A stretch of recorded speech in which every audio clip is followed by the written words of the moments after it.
course called Code to Joy. So I was on with Dina the first two. I don't know if everybody that's here tonight was on both of the other ones. So we'll just do a quick review, and that will help us jump into what we're talking about tonight. The first class was called Just Over Yonder, Finding Happiness in Life's Gifts. So the course is about finding happiness. And the key points from class number one were, I'll run through. It's easier to accomplish difficult tasks from a place of joy and enthusiasm. Joy drives our potential to flow outward. The word in Hebrew for simcha, the word besimcha, has the same Hebrew letters as, this is my favorite, has the same Hebrew letters as the word machshava. Machshava is thought. And the fact that the same letters make up the word thought and joy teach us that happiness is not a product of our material, what we've acquired, or what we own and how much we've amassed and all of that, the external stuff. But happiness is a product of our thought process, our machshava, and our attitude, not as much our circumstances. Obviously, circumstances will contribute, but you can have an attitude and a thought process of finding joy, whatever those circumstances are. Material abundance and success does not necessarily lead to happiness because we may take it for granted. And even if we don't take something, even when we don't take it for granted because we get something new that we have wanted or we've never had before, we do have, even if we have a spike in joy, then you get used to having whatever that is, and then you kind of start taking that for granted, and then you need the next thing. So it's this never-ending process of needing new things and more whatever it is. So material abundance does not lead to happiness because it fades and it's never ending. Verbally talking about our blessings fosters happiness, because just putting it into words and putting it out there verbally helps it foster. When you don't express your gratitude, then that feeling can dissipate easier. And therefore, ritualizing gratitude allows us to find happiness in what we have. And so Judaism has a lot of rituals for showing gratitude built in, like saying Moda'ani in the morning, prayers, everyday prayers, Shabbat prayers, holiday prayers, many of the customs around holidays, blessings. Every time you eat something, you say a blessing. So all of those are ways that Judaism ritualizes gratitude so that you're constantly verbalizing your gratitude. And last of all, for that first class, the last and final point was that we ought not only to be grateful for our gifts, but for the fact that God loves us and cares for us, which is perhaps the greatest gift. So we're not talking about we have this and we're blessed with this and we're blessed with that and hashtag blessed life.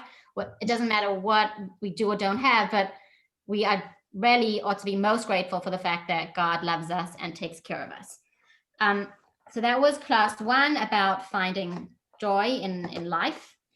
The second class was called Journey of Yourself, Staying Honest, Humble, and Happy. And the class was about, while being honest with yourself, and that means being honest about both your qualities and your shortcomings, it was about being humble and how that humility can lead to joy, because I'll just run through the points quickly. The way we perceive ourselves is crucial to our well-being. Negative self-image obviously impedes our happiness. We were created with the purpose of partnering with God to make the world more godly, and each individual is indispensable. And that was really the point of the class, when you recognize that you are not your shortcomings or your qualities, but you really are someone that God created to accomplish, to partner with him in his mission, in making the world better, and you're indispensable. That brings a very positive self-image as well as a certain humility, because it's not about you or your, it's not about your positives or your negatives. It's about, it's very empowering. You're defined by being created in the image of God. And that humility of recognizing your calling is also what brings you that joy, because when you focus on life's calling and you focus on your mission to partner with God and change the world, that's really going to give you the ultimate humility, but also the ultimate joy. And that was lesson 2, which really is a springboard into lesson 3 tonight, which is called job opening you. What am I here for? We keep talking about life's mission, and you're partnering with God in finding your mission and accomplishing your mission and all of that. And so tonight's class is about figuring out your own personal mission, or your life mission, or your personal what you're here to accomplish, and how you go about figuring that out. So I'll start with a story that I loved. I read it and I was just like, wow. I hope you will have that similar reaction. I'm interested in hearing your thoughts. I will read it because on the topic of tonight's class is going to be about figuring out your strengths and weaknesses and following your strengths and your interests and leading you to what your personal mission is. I'm not the best storyteller, so I'll just read it because it's written very well. A wealthy businessman and his coachman arrived in a city one Friday afternoon. The rich man was settled at the best hotel in town, and the coachman went off to his humble lodgings. Both washed and dressed for Shabbat and then set out for the synagogue for the evening prayers. On his way to shul, the businessman came across a large wagon that had swerved off the road and was stuck in a ditch. Rushing to help a fellow in need, the businessman climbed down into the ditch and began pushing and pulling at the wagon together with its hapless driver. But for all his finesse at handling the most challenging of business deals, when it came to extracting a wagon and a team of horses from a muddy ditch, our businessman was hopelessly out of his depth. After struggling for an hour in the knee-deep mud, he succeeded only in ruining his best suit of Shabbat clothes, amassing a most impressive collection of cuts and bruises, and getting the wagon even more impossibly embedded in the mud. Finally, he dragged his limping body to the synagogue, arriving a scant minute before the start of Shabbat. Meanwhile, the coachman arrived early to the synagogue and sat down to recite some chapters of Psalms. At the synagogue, he found a group of wandering travelers, and being blessed with a most generous nature, the coachman invited them all to share his Shabbat meal. When the synagogue sexton approached the poor and homeless to arrange meal placements for them with the town's householders, as is customary in Jewish communities, he received the same reply from them all: "Thank you, but I already have been invited for the Shabbat meal." Unfortunately, however, the coachman's budget was hardly equal to his generous heart. It would be most difficult to believe that his dozen guests left the table with more than a shadow of a meal in their hungry stomachs. Thus, the coachman, with his 20 years of experience in pulling wagons out of mud holes, took it upon himself to feed a small army, while the wealthy businessman, whose Shabbat meal leftovers could easily have fed every hungry man within a 10-mile radius, floundered about in a ditch. Rabbi Yosef Yitzchak of Lubavitch, the previous Chabad Rebbe, told this story and explained its lesson. Every soul is entrusted with a mission unique to her alone and is granted the specific aptitudes, talents, and resources necessary to excel in her ordained role. One must take care not to become one of those lost souls who wander haplessly through life, trying their hand at every field of endeavor, except for what is truly and inherently their own. So I love that story because I feel like what we do sometimes is tell ourselves, like, maybe I should be pushing myself and trying something different and helping somebody, even though this isn't my area of talent, of expertise. And while sometimes that is true, and we'll talk about that in a little bit, the easiest and definitely where we should begin this process of trying to figure out our mission and what we're here to accomplish is by just accepting the fact that clue number one is the things that we're good at. And in this story, each of them had really good intentions. Like the businessman that got into that muddy ditch and knew that he didn't really know how to help a wagon out of a muddy ditch was had such good intentions. He was doing a mitzvah. But and the coachman who did not have the means to feed all the local travelers that needed a Shabbat meal was also doing a mitzvah. But they were both just a little misplaced, because what should have happened was, when the businessman walked by this wagon stuck in the mud and saw that it was stuck, he shouldn't have just kept walking and said, well, I don't know how to get a wagon out, so I'm just going to keep going to shul, God forbid. But he also didn't know what to do when he got into the mud and tried to help him. So he wasn't that helpful. He could have been more helpful by just recognizing, having a little bit more self-awareness and saying, I'm not the right person to get in there with him, but I can go call the right person. I can go get the right person. I can even pay the right person. He should have gone to shul, got the coachman who knew how to get this wagon out of the mud, and then said, come, I need your help. And I'm even able to pay you for your time and your efforts, and helped in that way. And the same thing with the coachman. He should have said, I wish I could feed you all, and I wish I was able to take you all to my home. I can help you anytime you're stuck in a ditch, but I know where you should go to get a Shabbat meal. So the intervention and the help, they both obviously were required to step in and help, but they kind of were doing what was intended for the other. So in looking at the story, the lesson that we can take is the importance of pursuing your own and in your own talents and your own skills and your own interests and your own passions when figuring out your life's mission. That story it's in a student book. I'm going to put the PDF of the student textbook. I'm going to share a screen. I just wanted to tell it before everybody got to read it. But if you do want to look at it in your student book, if you have one, great. Go ahead. It is lesson 3, page 72 in the student book. I'm going to share my screen and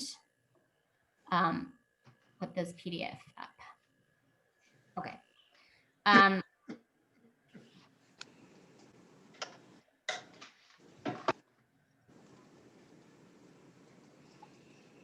So this is the story that we just told. I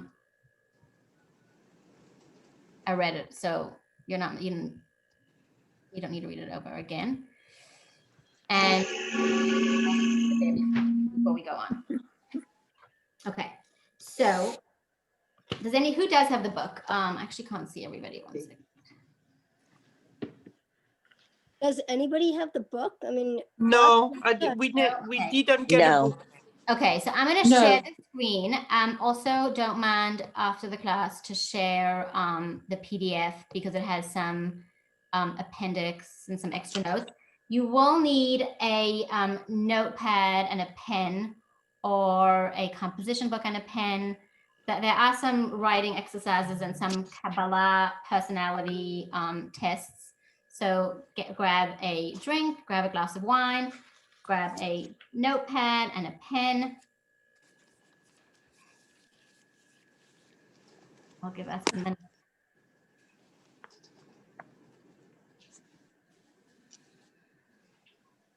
Who's good at telling jokes? Like, whose timing and joke telling skills are strong? I could tell a good joke. Who was that, Ariel? Who said that? Yeah. Adira? Yeah. Anyone? Okay, thanks. I need 2 volunteers, joke tellers. Who's got Anyone? Can you open the door for a minute? I nominate Donna. I don't know. All right. I'm just going to surprise somebody. Can you just get me a piece or 2 of the plain white paper in the study and a pencil? I bet Mrs. Crone knows a good joke, don't you? Well, I'm not good at telling them. I need joke tellers, yeah. I could tell a good joke well. I bet you can. I always forget punchlines. I always forget parts of jokes. I heard about a man who hears this. hears noises in his barn, and he calls the police to get some help because he knows that there's a thief or two in there. And the woman on call says, "I'm sorry, but there's no one available for at least a couple of hours." And so he hangs up, waits about 2 minutes, and calls him back and says, "Don't worry about it. I shot the guy myself." 90 seconds later, police, ambulance, fire truck are all up there, and they're like, and they catch the criminal, and the sheriff says, I thought you shot this guy." And the guy says, "No, I thought you said no one was available." Cute. All right. Thanks, Adira. All right, I'm just opening. Give me a second. Everybody's got their pen. And okay, let's continue. All right. Okay, text 2. Let me go back to my screen share. I turned it off for a minute.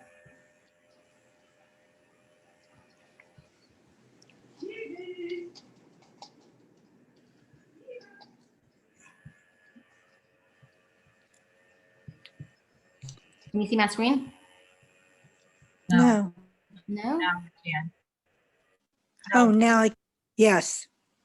Now Right. we can. Okay, perfect. Okay, let me scroll down to the English part of this. Okay. The next text, before we read it, I'll give you some background. There was a young man who moved with his family from Russia. He was born in a Russian city, and then he moved with his family to America, and they settled in Connecticut. This was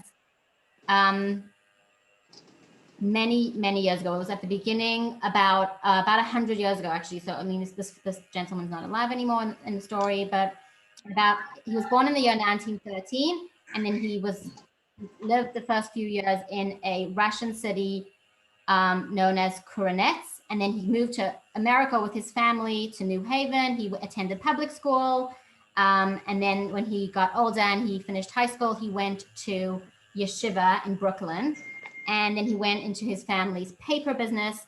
And in 1940, the previous Chabad Rebbe came from Russia to America, settled in New York, and he recommended a match for this young man. And this young man wrote a letter to the Rebbe asking him this question that we're talking about in tonight's lesson, which is, I'm about 30 years old, I'm getting married. How do I ensure that I am realizing the purpose for which I was created? And the previous Rebbe, responded with a lengthy letter, and it's very relevant to each of us.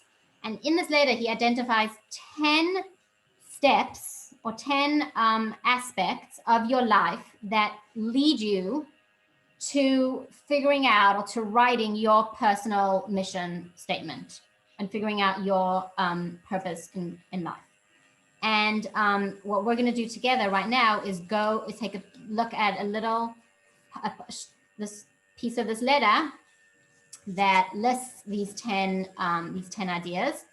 And the Friedrich Rebbe writes in this letter that it's, on one hand, while we started off this class saying, it's quite simple. When we sit down and we say, okay, how am I going to figure out what my purpose in this world is, and we get a little overwhelmed. So the first story was to teach us, you don't have to look that far beyond what you're good at and what you're passionate about and what you're interested in doing. That's your starting point. But the Friedrich Rebbe writes over here. Not muted. Friedrich Rebbe writes over here. Even though it's not that complicated, it's also not that simple. Needs a bit of studying and some focus and some intention and some all of that. So you don't have to look.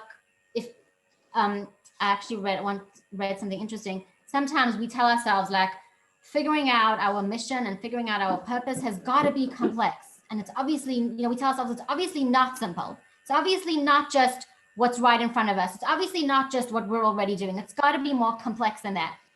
And the reason when we do that, where that's actually coming from is from our Yetzer Hara. It's coming from the voice inside of us. It's trying to distract us and get us off the path, because he knows, this voice inside our head knows that if that voice says, oh, it's got to be more complex than that, it's got to be more complicated than that, it's, you know, obviously not right in front of you, then that knowledge will just lead us to paralysis. And that's what he's trying to do, is trying to stop us. So when we start telling ourselves, well, it's got to be really complicated, then that's the Yetzer Hara. That's our voice that's trying to get us off task. And it really isn't that complicated, yet at the same time, it also needs studying. It needs focus. And so the Frierdiker Rebbe in this letter, the previous Rebbe, lists 10 things, and we're going to go through them now. So text 2, it is on the screen.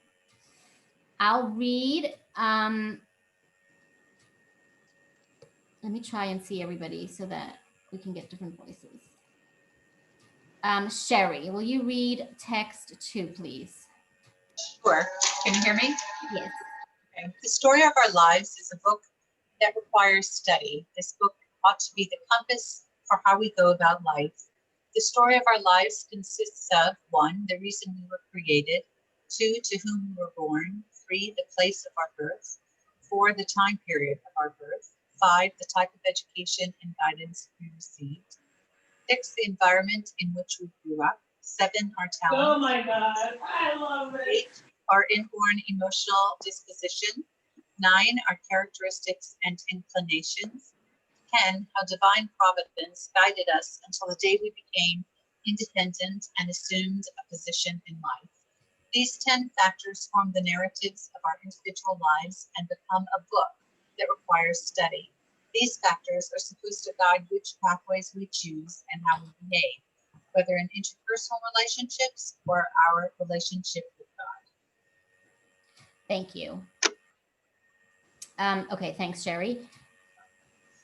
If you are not on mute and you can mute yourself, that would be great.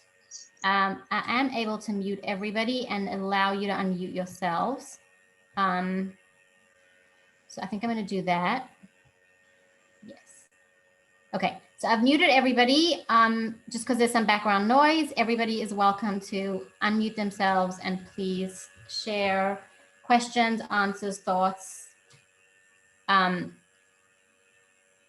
right, so there's 10 factors that the previous Rebbe is recommending that we use to figure out our purpose and our mission. And we're going to discuss each factor. It's a fascinating text. And again, just making a note that nothing here is rocket science. The previous Chabad Rebbe is telling us that the signposts for our personal mission are the basic aspects that make up our lives. And let's discuss each one. Okay. So as we discuss them, because you don't have the student book, the exercise that follows looks like this. It's loading. Give the screen a minute.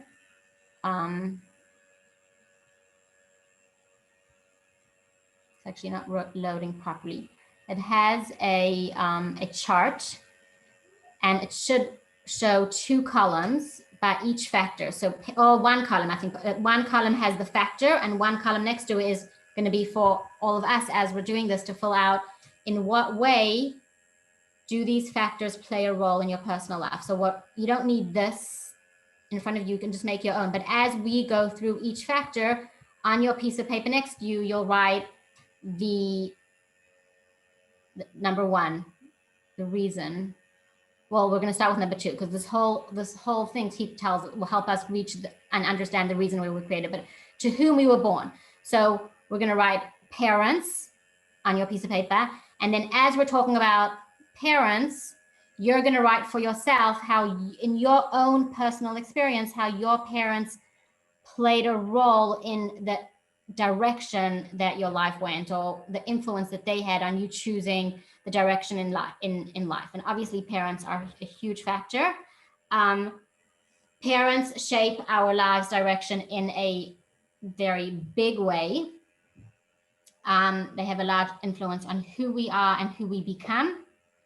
In many cases, we acquire their good traits and all the wonderful things that they taught us. I see you, Adira, give me a second. In some cases, unfortunately, we might learn from our parents we might learn or take from them to avoid their shortcomings. That might be the way that they influence our lives. But either way, they influence our lives, again, either in the positive way that we want to emulate them and we want their good traits and their, continue some of the things that they started to do and continue their business or their whatever charities and things like that, or we might choose to avoid some of the choices and characteristics that they had. But regardless, they will influence our lives. So for number one, you'll write parents, and then you'll write for yourself how your parents influence the direction of your life. While you're doing that, we'll take Adira's question. Unmute, honey. Go ahead. Okay, so to whom we were born is problematic for me. You could say to whom, to whom I was adopted or from whom I was adopted, but who you were, you have this entire other thing going on of you got your biological parents, one who you know zip about, the other one you know only so much about, and then So you have your my real answer parents. would be, in the case of adoption, if you knew your biological parents, then I would just say pick which one you wanted for that one. Since you said you don't know, you just said you don't know much about them. I would write your parents that adopted you and raised you, how they influenced your life. Yeah, but then you're saying as well as the idea of the traits that you inherit. Well, I don't know if you can inherit traits from your adoptive parents. I'm assuming it's possible, but I don't know. No, and actually, for somebody that does inherit traits, they could, but I don't think I use the word inherit.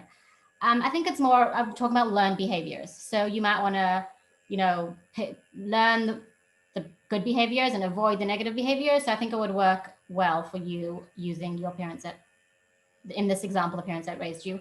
Again, if you knew about your biological parents and there was something there that you wanted, you just get an extra factor. Okay, number two, place of birth. So the community, and again, Adira, this is an interesting one for you, but the community and the culture of your birthplace should influence your life. That's what the previous Rebbe is, because this letter is written to this young man who was born in Russia and grew up in America. So the previous Rebbe was saying to him, even though you grew up in America, don't forget that you were born in this Jewish shtetl in Russia, and there's something that you should take from there. And now some people were born and raised in the same place, and some foreigners like to, kind of leave that all behind them if they came from somewhere third world or communist. Sometimes they want to leave that behind them. But the lesson here, and take it in the best way you can. If you don't know where you were born, or you don't know much about where you were born, or you grew up in the same place you were born, obviously you need to make it personal for yourself. But is there something about the place of our birth? So we're not yet talking about the place of where we were raised, but the place of our birth. Is there something about the culture, the community, a practice, something there that the fact that you were born there is a God giving you a message that there's something from there that you should take that will shape your life?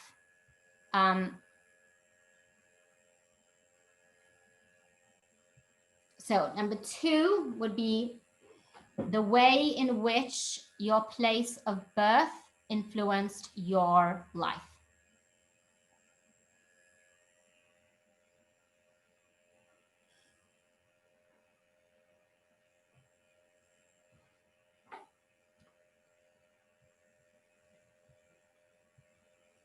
Okay, number three, the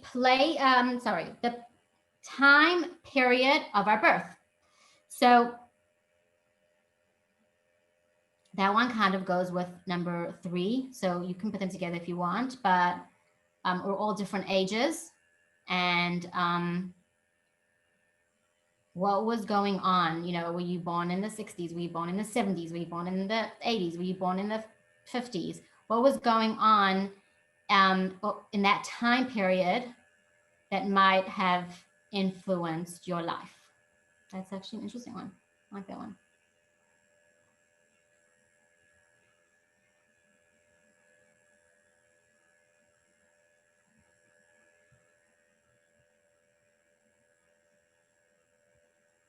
Okay, the type of education and guidance. So number 5, this one is also, I think education is a huge influence on our life. We as children especially didn't choose which school or which type of school. Our parents chose it for us. Eventually when we got older, the direction that our education went, we had more of a choice in. But even the choices that we didn't make for ourselves, where we went to school, the education that we got at home, the education that we got in elementary school, the education that we got in high school, the education that we got in college, or if we didn't go to college, the education that we got in yeshiva, all of these are things that will guide us in finding our life's mission. So for yourself, you can write down how the education, the type of education that you got, and you can choose whichever one feels most impactful. Is it the type of education that you got in your home that influenced and affected your direction in life the most? Was it school, high school, college? What part of your education influenced your life? And I'll just tell you while you're writing some interesting things.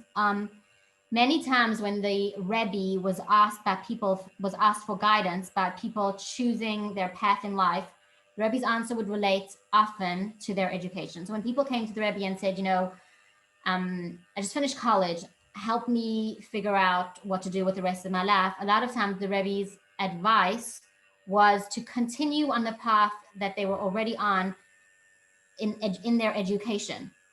And the two examples that I wanted to share was one example was a rabbi. His name was Rabbi. He was a PhD professor from Harvard. His name was Dr. Yitzhak Bloch. Some of you have met or know that I have a brother that lives in Frisco, Texas. And he runs the Chabad of Frisco, Texas. They've visited here. They have 3 little boys, and my sister-in-law's parents, she grew up in Plano, Texas, and her parents run the Chabad of Plano, and her maiden name is Bloch.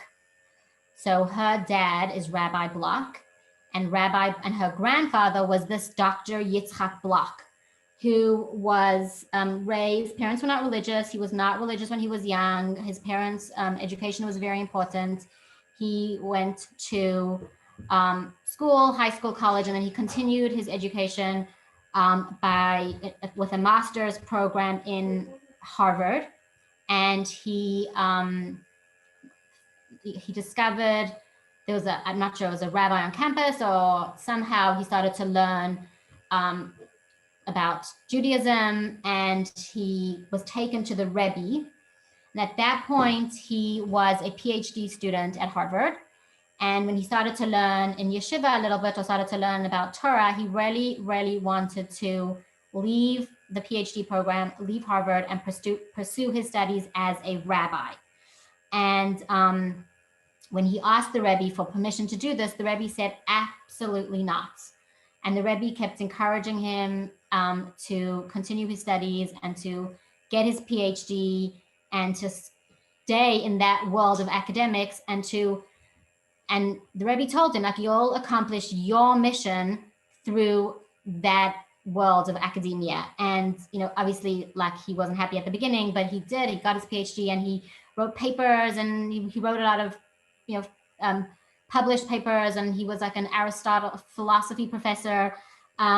And he said himself that, over the years, he saw again and again how he was able to accomplish so much through having his PhD and through being a philosophy professor. He said just sometimes the fact that people would see this religious looking Jew and know his, read his papers, read what was published, read about his philosophy PhD, that made such an impression on them. And he also was, very involved in writing a lot of books about Judaism in English. So he later understood why. But that was, there was another rabbi, also Rabbi Hanoka, who had a similar story. Also, the Rebbe told him, your mission is to stay in this world, continue what you've been doing. Don't walk away from it all, but just rather move forward and embrace how that's your life's mission. That particular story, I think I want to share more details because it was so fascinating with Rabbi Block. I'm going to send out after the class, I'll send out a link to the story with the details. It's very cool. So that is education. So how did your education influence the direction that you went?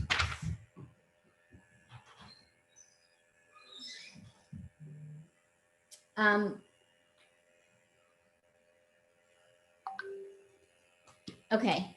What's after education? Environment, right? The environment in which we grew up. So we said before that the place of your birth is important. And now we're talking about the place that you were raised, or the environment and the culture where you were raised. So again, it may have been the same place that you were born, it may not. But if you were raised in America or South Africa or Europe, that would be very different. They would be very different from each other. Today we live in a world where the culture of the world that we live in today is to be open and vocal about who you are. So too, then that means that we should be open and vocal about our Jewishness, but you wouldn't be able to be open and vocal about being Jewish if you were raised in communist Russia. So the environment in which we grew up is also going to influence the direction and who we are and who we become. So how did the environment in which you grew up influence who you became, the path and the direction that you went on? If you grew up in, I'm sure you've all watched enough shows about like the insular Hasidic communities. If you grew up in an insular community, that would affect your life. If you grew up in a less insular community, you would probably have a different looking life. So that's the environment in which we grew up. And we're going to move on to number 7, 8, and 9, actually go a little bit less pragmatic and more onto our personality. So the next 3, talents, inborn emotional disposition, and characteristics and inclination are all about how our personality plays into this. So talents can be natural ability or a learned skill, whichever one. If God gives us a talent, or if we nurture a talent, then part of our mission in this world is to utilize that talent. You're not supposed to I'm really good at painting, but maybe I'm supposed to be, I'm really good at music. Maybe I'm supposed to be a doctor, even though I, really don't enjoy that. So that's not what we're supposed to be doing. We're supposed to be going with our strengths and our talents. So what are your talents, whether they're natural, whether they're nature or nurture, that you utilize, that you should utilize, that you do utilize in your life?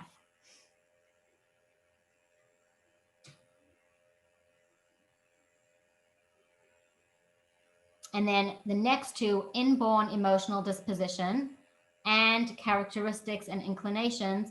I'm just going to put those 2 together for the moment and say that these 2 cover a very broad area of our personality. And so we're going to break these 2, we're going to just put them together and call it personality, and then break it down in the next part of our class, because we're going to break down personality into the way that Kabbalah breaks down our personality. So hold off on 8 and 9. And number 10 is how divine providence guided us until the day we became independent and assumed a position in life. So everything that happens, not choices that we make, but places that we find ourselves, who we were raised by, people that we, our friends, our classmates when we were children, our family's financial well-being, those types of things. In other words, our personal history until we became independent adults, how anything in any of those areas, people we met, friends as children, our family's finances, any part of your personal history of growing up that, again, not a choice that you made necessarily, but more of like you found you found yourself in a situation. God put you in that family. God gave you these put you in this school with these friends, or God, your family had the money that they had was nothing to do with you when you were growing up. So what were any of those circumstances that played into that made you affected the direction that you went with your life? And just while you finish off number 10, I'm Sherry already read this, but I'll read it again. These 10 factors form the narratives of our individual lives and become a book that requires study. These factors are supposed to guide which pathways we choose and how we behave, whether in interpersonal relationships or our relationship with God. So you have your own little chart now. Hold on to that. Save it. We're not done with our personality tests. Leah. Yes, dear. Yes, Ray. Okay. So I would say that since for the last 61 years I've been teaching, that was a God-given gift to me. I will say that I didn't grow up in New York. I grew up in Wilmington, Delaware, but I was involved in so many Jewish organizations. And then as an adult, I went on to start organizations and be president of them, even including my sisterhood not too long ago. But being in the Jewish world was never a question. You know, I grew up in a Jewish home, and it just was natural for me. I had all Jewish friends. When I went to college, I was in a Jewish sorority, which I became president of. And my life just sort of went on from one to the other. And so my education was in my degree was in education, and I got a degree in general studies as well as in Judaics, and my choice was Judaics, and that's what I've done and still doing for my life. So I just once heard Simon Sinek, you know, Simon Sinek, he said something awesome that stuck with me. He was speaking at a teacher's conference. So I'm also in education. So someone asked him, like, how do I know if this is my calling? And he was really funny. The way he said it was very funny. He just said, like, if you get up every morning and you take yourself to a job where you have to teach, whether it's preschool kids or kindergarten kids or elementary kids or high school kids, whatever it is, you put yourself into that position, and then you do it again the next day, and you do it again the next day. Like, you could be darn sure that that's your passion, because otherwise you're not doing that. Otherwise you realize very quickly that this is not, so yes, it's not. And some days you're like, this, what am I doing? Why do I have this? Education it's a hard field. But he's like, if you find yourself doing it every day, he's like, and that was really true. He was talking then to teachers, but that's really true for if you're doing something every day and you're doing it mostly, with a smile and you're passionate about it. It doesn't mean that every day is a good day, but you can be sure that you're doing what you're meant to be doing. I actually had an interesting experience, which is a little bit sounds a little superficial, but I think it relates to this. I had my color palette done. I don't know if anyone's ever done that, but there's a few people that they've studied the different. I forgot who's Dina's good at this. And there was some lady. I forgot the lady whose name who invented this concept. But everybody is either one of 4 seasons, and those are the colors that look good on them. And everybody's obviously variations of it, because you can be a true winter and you can be a winter / or whatever it is. Everyone's got, but there's not a lot of people, and there's more people that are training in this, but there weren't that many people trained in this. So you would go there, you would sit with them for a whole bunch of hours, because they really wanted to get to know you. And they would hold up all these they have all these swatches of fabric, and they hold them up to your face, and you pick up out the ones that look good on you and don't look good on you, and you end up like after 6 hours, you birth your pellets. And I found it so interesting because they're so professional and they've been doing it for so many years. I went to somebody who's been doing it for so many years, and I ended up being a classic winter. And I felt like I could have walked into the room and she really knows her stuff. Like, she didn't just look at me and say, "You're clearly a winter." We sat for hours and hours and hours, and we birthed my pellet, and you never end up knowing what it's gonna be. And it was so interesting for me to see that. But the way that you do it is like, she will, just say you're doing like blues. So she takes out this massive spread of swatches of blue fabric, and the first question she asks is, which ones do you like, which of these blues are you drawn to? Are you, and some people pick up the pastels, and people pick up the deep saturated blues. But the first clue of which direction to go is what you are actually drawn to. And sometimes you're wrong. Sometimes you're like, no, I picked up something with, I'm wearing a t-shirt. I picked something with polka dots. And she was like, no, polka dots are way too fun for you. You need to be much more like classic, but whatever. Sometimes you're wrong because you just like, it's a trend or something. But your color palette, the first clue for this professional is what you love and what you are drawn to. So I feel like it's the same thing with this. It's like the first clue in your life's mission and direction is what you love doing and what you're drawn to doing. And that's, even if you might, like, you may say, well, this is just one thing led to the next. I was in school and then I was in this and then I was there and the next thing I was doing this. But really, at any point you could have said, like, this is not what I want. So just the fact that you kept on moving along that path is enough to show you that that's what your calling truly was, and your soul was fulfilled doing that. Okay, thank you. Let's get back on track. So now let's go back to, we're gonna delve deeper into the two that we skipped, which were emotional disposition and characteristics, right? I want to go too far back. Okay, I believe it was. So those are really what we call our personality, and we are going to break it down. So who knows their Enneagram number? Who knows, like, if there are 1, 2, 3, 4? Has anyone done those? I don't see everybody, so let me just scroll through. Who knows what their number is? You can unmute and tell us if you know, and if you want, you can even tell us your number. But who's like into which Enneagram number they are? Anyone? All right, I can tell you what I am.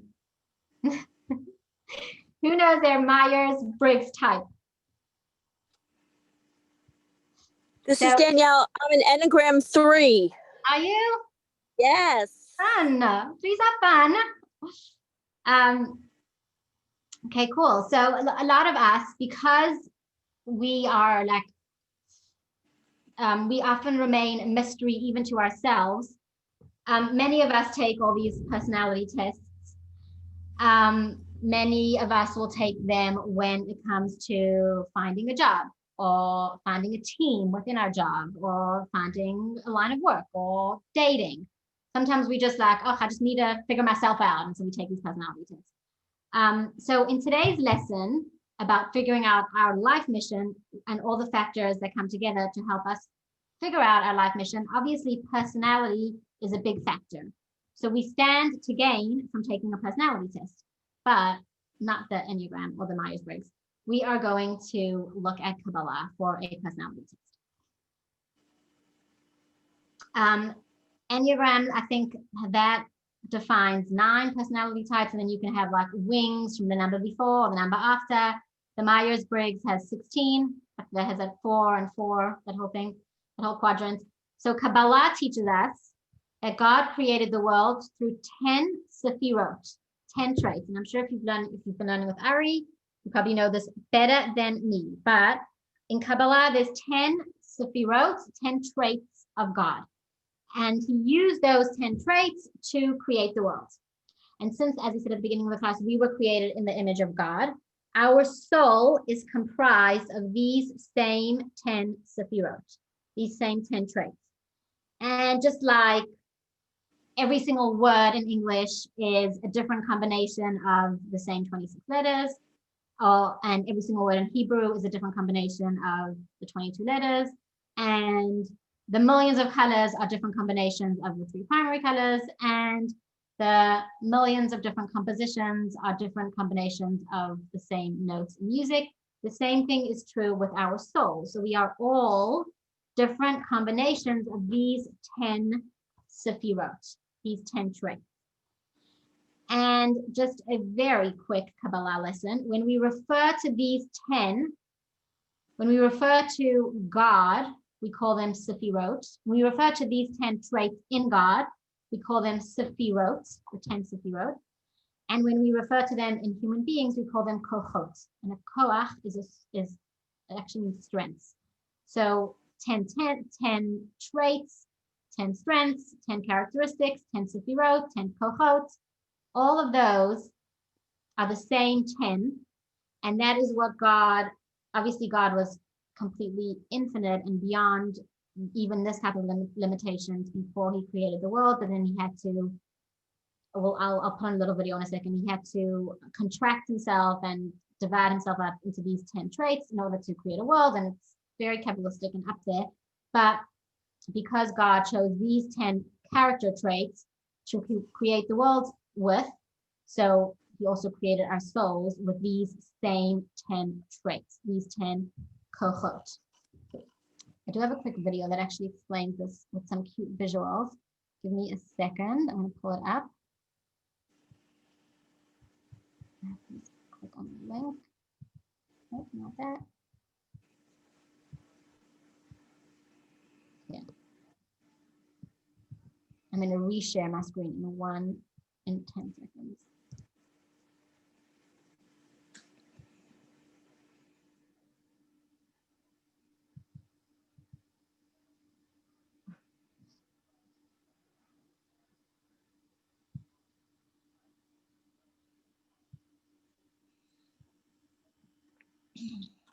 Just make sure I can open it large, big enough.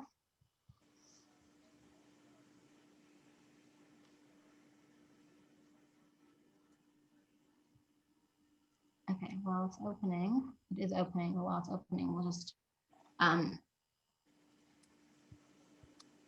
okay. Back to this.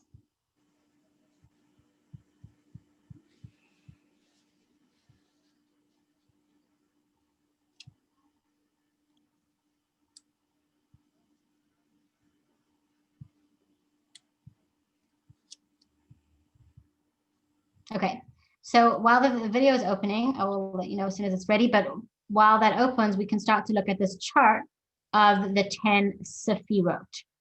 The 10 sefirot are divided into 3 intellectual traits and 7 emotional traits. Let me just check if my video is ready. I think it might be.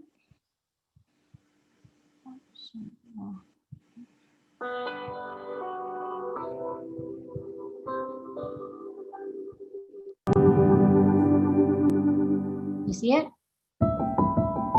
What does a painting, a piano, and the primordial pegs of creation have Can you see it? Yes. Can you hear it? Yes. in common? The human eye can detect about 10 million colors, but what we are actually looking at is a tiny group of primary colors that combine in millions of variations of ratios that drench the universe in delightful and awesome visual coloring. A similar principle works for music. Innumerable melodies exist, which can be played on countless forms of instrument. But the wonder we are hearing can be stripped down to just a petite handful of primary musical notes. That's how God created the universe, with just a basic handful of spiritual elements that combine in myriads of ratios to form the splendid symphony of creation. God first created the mystical Sephirot, 10 divine channels through which is infinite light to be condensed, contracted, and then released as individual attributes that could eventually give rise to a diversity of finite creations. Let us make man in our own image, said God. No sooner said than done. Man was created in his Creator's image with his own internal set of 10 attributes through which he operates. These 10 spiritual attributes are reflected in the physical human anatomy. Let's go through them one by one. Sephira 1. Chokhmah. Chokhmah is the initial seed of an idea, the flash of undeveloped inspiration. It enables us to be creative, spiritual, transcendent. Sephira 2. Bina. Bina is the development of ideas. It enables us to be logical, analytical, organized. Sephira 3. Dot. Dot allows us to focus on an idea so that it becomes relevant and personally meaningful. It enables us to be attentive, principled, involved. Sephira 4. Chesed is the power to love, share, and look kindly upon others. It enables us to be generous, optimistic, sociable. Sephira 5. Gavrura is the power of discipline and restraint. It enables us to be calculated, cautious, serious. Sephira 6. Tiferet is the power to empathize and harmonize kindness with strictness based on the needs of others. It enables us to be balanced, empathetic, harmonious.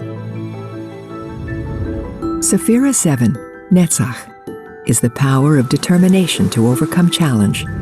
It enables us to be persistent, forceful, daring. Sephira 8. Hod is the power of humility, gratitude, and submitting to a higher cause. It enables us to be thankful, devoted, accommodating. Sephira 9. Yesod is the power to focus on others and to build genuine relationships. It enables us to be selfless, altruistic, loyal. And last, but not at all least, Sephira 10. Malchut. Malchut has multiple functions. It is the power of speech and action, effective communication and leadership, and to be receptive to others. It enables us to be leading, communicating, achieving. So there you have it, the 10 components of the human self, the internal mechanism upon which all intellect, emotion, and actions run.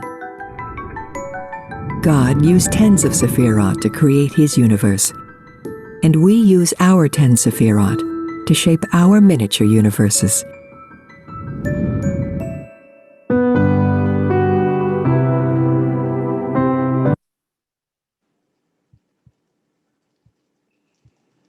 Okay, we're going to go over the Sephirot again together.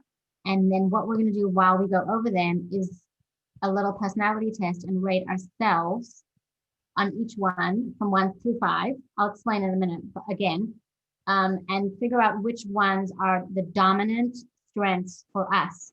And then once we look at the results, we'll try and figure out, how we're supposed to use those dominant strengths in our day-to-day life. So let me reopen the PDF and share my screen again.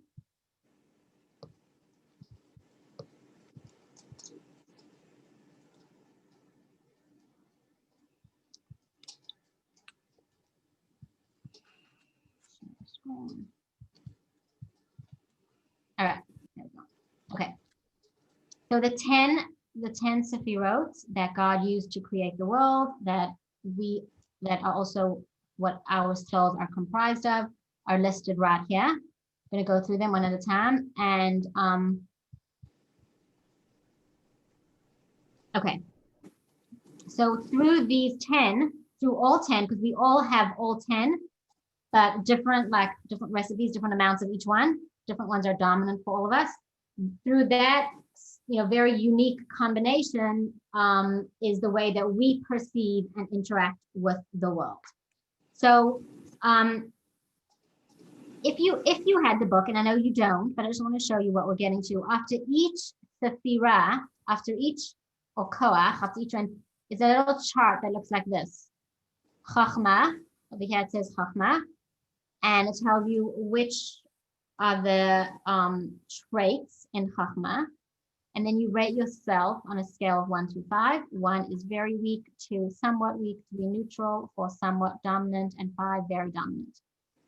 For the sake of time, as we go through each one, instead of rating each of the breakdown within each one from 1 to 5. We're just going to rate the whole sephira, the whole trait. So we're going to rate, you're going to rate yourself for the chachma, which is made, which, you know, if you're strong in chachma, you will be creative, intuitive, original, and spiritual, and you'll create yourself, you'll just give yourself an overall 1 through 5 for each of the 10. That thumbs up if you follow that, because it sounded a little confusing. So I'll explain chachma again, and then on your piece of paper, you'll just write chachma, and you'll give yourself a 1 through 5. 1 is weak, 5 is very dominant. Okay, so chachma is translated as, let's look at our chart.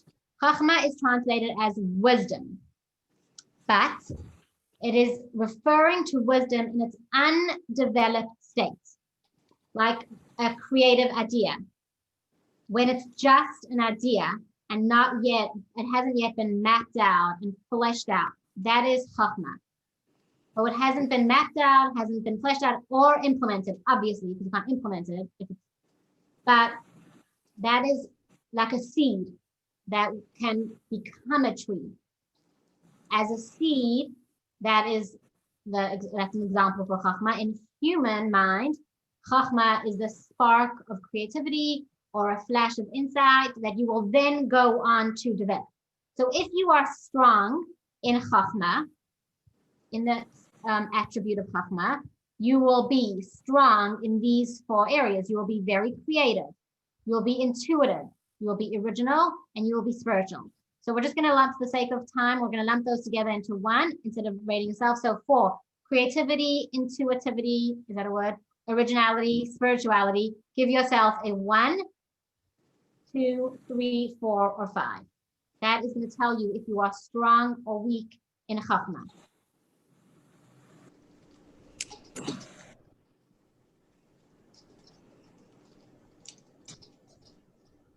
I'm going to stay there because I don't want to give away the next one. All right.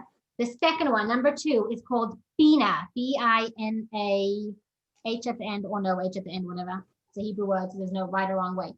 Bina is translated as understanding and comprehension. So if chachma was the seed or the spark or the idea, Bina is the power to grow and develop.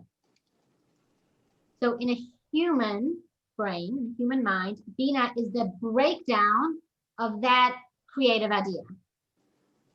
It is the power to analyze and break an idea down into details. So if you are analytical, logical, organized, and studious, you are strong in Bina. If you're not, then that's not your dominant attribute. There's no right and wrong here. Everyone's going to be strong and weak in some. It's just going to help you understand the recipe of your soul and what to do with that. And then we'll talk about what to do with this information. So rate yourself from 1 through 5, just on the overall. If you want to do this, if you're quick at writing and you want to rate each one, you're welcome to. If you have the student book, you have the PDF, you can also do the more detailed breakdown. Otherwise, give yourself a 1 through 5 for the overall attribute of Bina, B-I-N-A-H, which is the strength of understanding, analyzing, and usually goes along with being organized and studious. All right. Number 3 is called Da'at, D-A-A-T. And Da'at is the implementation of these 2. So you took this idea, or somebody, doesn't even have to, obviously one person is not going to be strong in all of these things, but you might be strong in giving ideas, or you may be strong in taking someone's idea and breaking it down into detail, or you may be strong in taking all those details and then implementing a plan. So the implementation is Da'at. It's taking this information that we have from the idea and the details and doing something about it. Implementing. It's usually a different person. Usually the person that is the creative chief idea giver is not necessarily the one that's going to be able to implement it. People are strong in different areas. So are you strong in implementation? If you are, you will be decisive, emotionally present, focused, and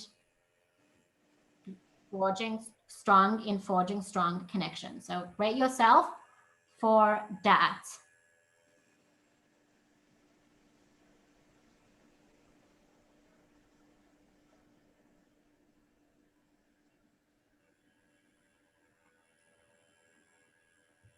Okay, so again, I said this before, but I'm going to say it again. There's 10. 3 of them are intellectual attributes and 7 are emotional. So now we're going to move into the emotional attributes, the emotional strengths. The first emotional strength is called chesed, C-H-E-S-E-D. Chesed is kindness. Chesed is love. Chesed is an inner desire to give and to share. Chesed is satisfied only by giving and sharing. Chesed has no restraints. Chesed has no boundaries. It has no discipline. It is give, give, give, love, love, love. See everyone and everything in a positive light. So if you are strong in chesed, now this is, I don't know, I would cross out extroverted, but whatever, I didn't write this. Cheerful, generous, kind, loving, and optimistic. I don't know what extroverted has to do with it, sorry. I'll take it up with the person who wrote this book. Maybe you, I don't know. Likely that you'll be extroverted. I don't know if that has anything to do with it, but you are optimistic, you're cheerful, you're kind, you're generous, you're loving. If you are strong, if chesed is a dominant trait for you. Okay. The next one is called gevura. Gevura, G-E-V-U-R-A-H. G-E-V-U-R-A-H. Gevura gives us the opposite of chesed. Gevura is discipline. Okay, so it doesn't mean, it's not the opposite of kindness in that you're unkind at all, but it's that the lack of boundaries and the lack of restraint that comes with chesed. Gevura is the opposite. So gevura is discipline. It is very strong boundaries. It's strong in respect. Where chesed is boundaryless, gevura is cautious. Gevura is calculated. It can even be withholding. So if you decide that a certain situation or a certain person is not deserving of your kindness, you have the strength to withhold. A person that is strong with gevura is cautious, critical, disciplined, frugal, perfectionist, purist. So rate yourself from 1 through 5 in gevura.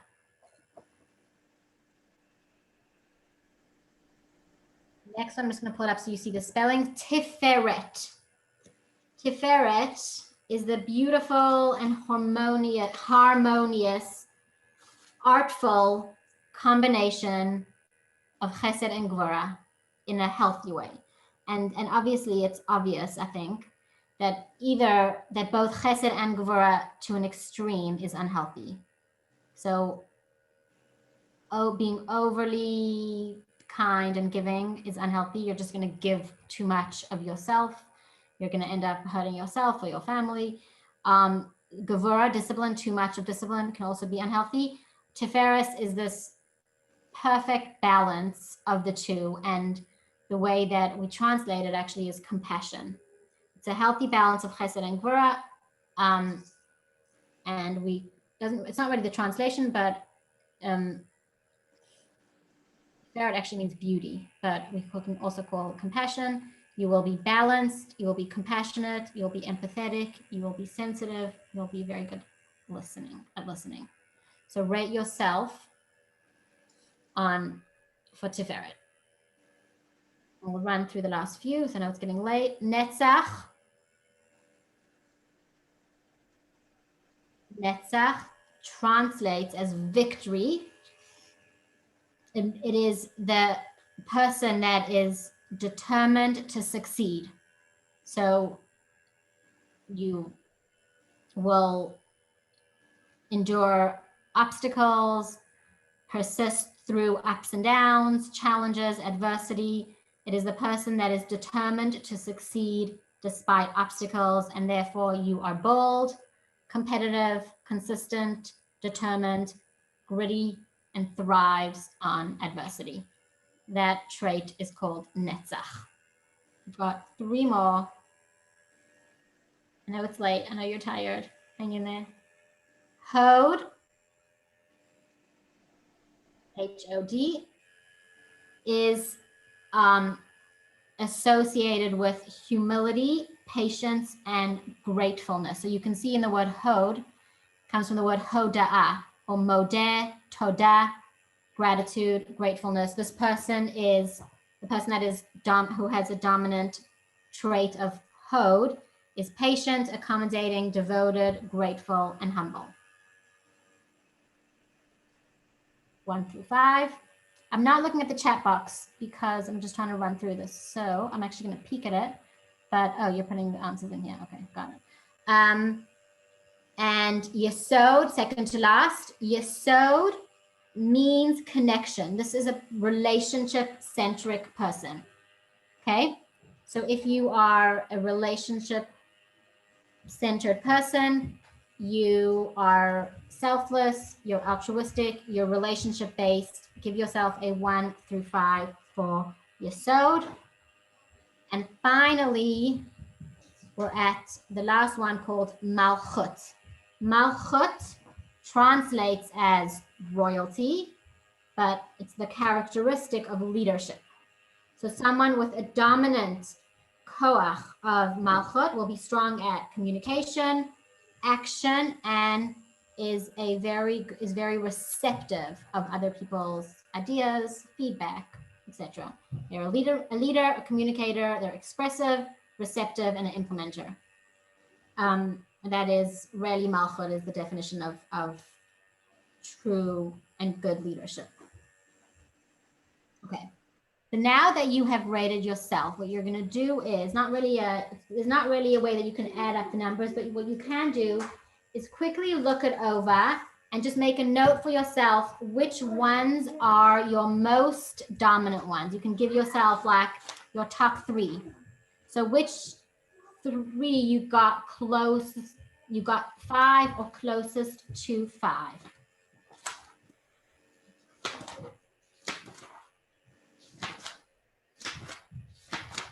You don't have to tell me. You can if you want to. But we're going to conclude with what I want you to do with this information. And we just kind of have to wrap up a lot quicker than I want to do. But now that you have in front of you these 10 factors that influenced your life, and you have in front of you your most dominant kochot, here's the exercise that I'm going to leave you with because it's in doing something with this information. Let me just get to it. Sorry. Yeah, exercise 3.3. We're going to conclude with that. Actually, I want to read a quick text. Sorry.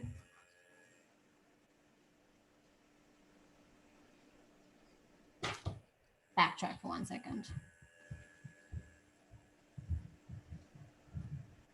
I am going to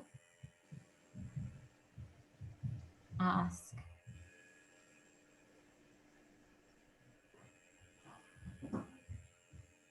Laura, are you on? Can you? And I can't see everybody. All right, Danielle, can you read us, please, text number 5? I'm putting it up on the screen. God gives us. Actually, in the car, I'm at the airport, so I can't. All right, Ariella, can you read sorry. it? No worries, no worries.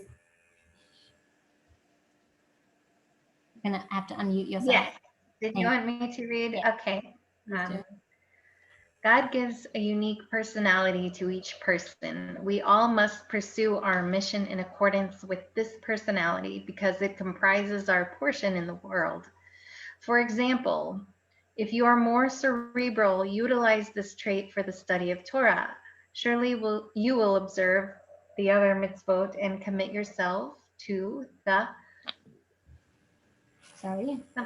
to the mission shared by every Jew. But you will be extra particular and passionate about Torah study because it comports with your personality. Keep going. Yeah. If kindness is your personality, utilize this trait to love and care for others. This includes sharing the rich heritage of Judaism with Jews who never had the opportunity to learn about it. This doesn't mean that you won't study Torah or perform other mitzvot. It means that you ought to be particularly spirited about your caring for others, given the unique capacity you have for this. If you are a pragmatic person who knows how to get things done, involve yourself in starting an organization and spare no effort to get it off the ground. Alternatively, an existing institution, a school, may have a particular challenge that is inhibiting student performance. Can you solve it? Perhaps you can alleviate the plight of the poor and homeless. Sure, you will also study Torah and develop emotional connections with others, but place extra focus on getting things done. Okay, thank you. And in conclusion, what we have in front of us is these notes and this information about, the 10 signposts that guide our life, the 10 factors, and the 10 sefirot, and which ones are dominant for us. So what I want everybody to conclude with is just writing down for themselves exercise 3.3. Consider an area of your personality that is important to you, and consider how you can use it at least once per day.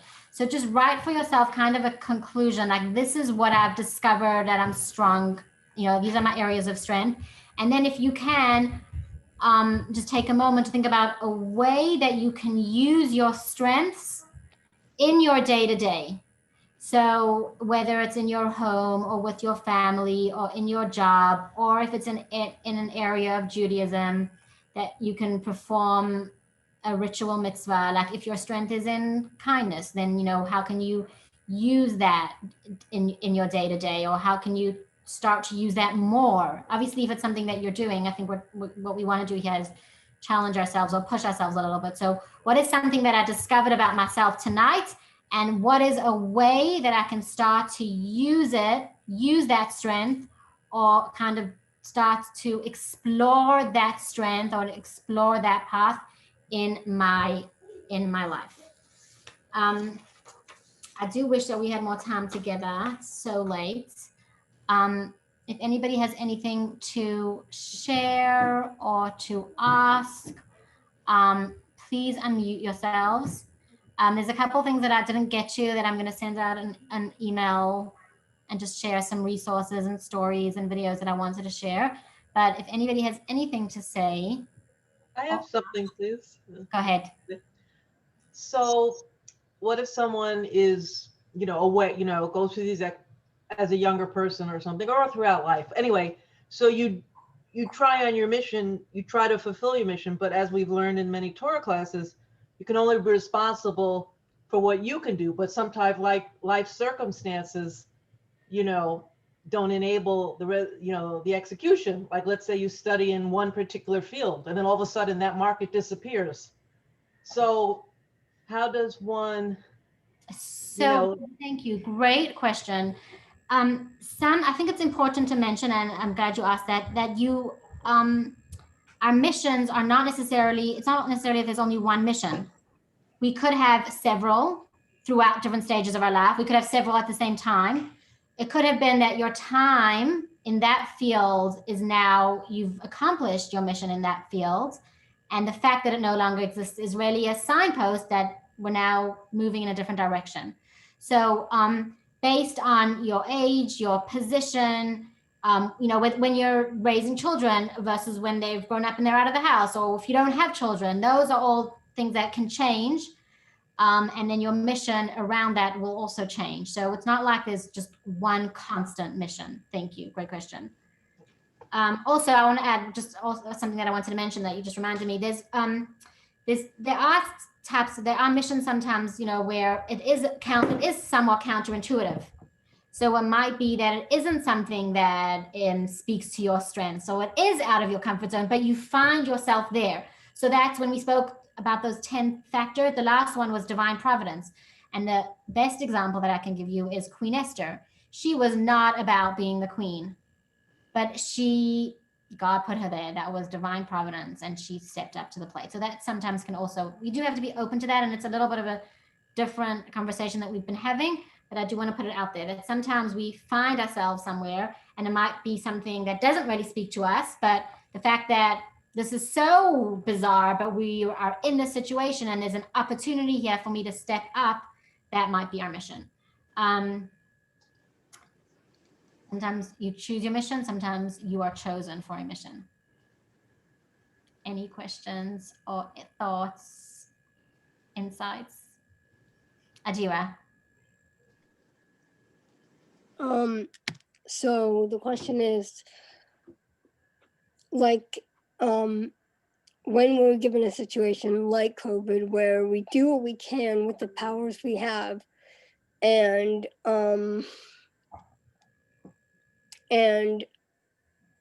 our efforts seem to go to the blank abyss, Our efforts seem to be pointless. What do we do about that? So we all find ourselves in very difficult times. And I really would, if anybody wants to share some of the self-talk or, anything that's helped them with whatever life's thrown, whatever changes and unasked for career changes and different things like that COVID has thrown at us. If anyone has anything that has helped them, I'm sure there's a lot of wise people here that have some parting wisdom to share about how they've gotten through this time. Having class with Rabbi Ari every day since March, except on Shabbat, of course, has helped a lot. And, Adira, maybe you should join us. It is true. It is true. That is, staying anchored to Torah will definitely help. Yes. Thank you. I've tried that, and it's beautiful. Rabbi Ari is your teacher, then but I've also been finding Torah in places that are not just Torah. Like I find it in film, I find it in TV, but this thought inside my mind that when you think about how Hashem made the world for you and Hashem made you for the world, that's very nice. But then you look 100 years from now, no one will even know of my existence. So all in all, Adira, let's talk more, you and I, okay? Thank you. Anyone else with something to parting words before we say goodnight? Oh, yes. There is Rabbi Ari asked me to share that there is a Jewish bioethics. He says hi from behind the camera. In his little hoodie and recovering slowly. Jewish bioethics tomorrow night. And with that, it is 9:35. Everybody needs their beauty rest. So Lila Tov, great seeing you all tonight. Thank you all. Thank you. Thank you. Lila Thank Tov. you. I feel good. Thank you. Thank and I'm glad you're all feeling better. Yes. Okay. Thanks. Good night. Good night. Yashikoa. Yashikoa.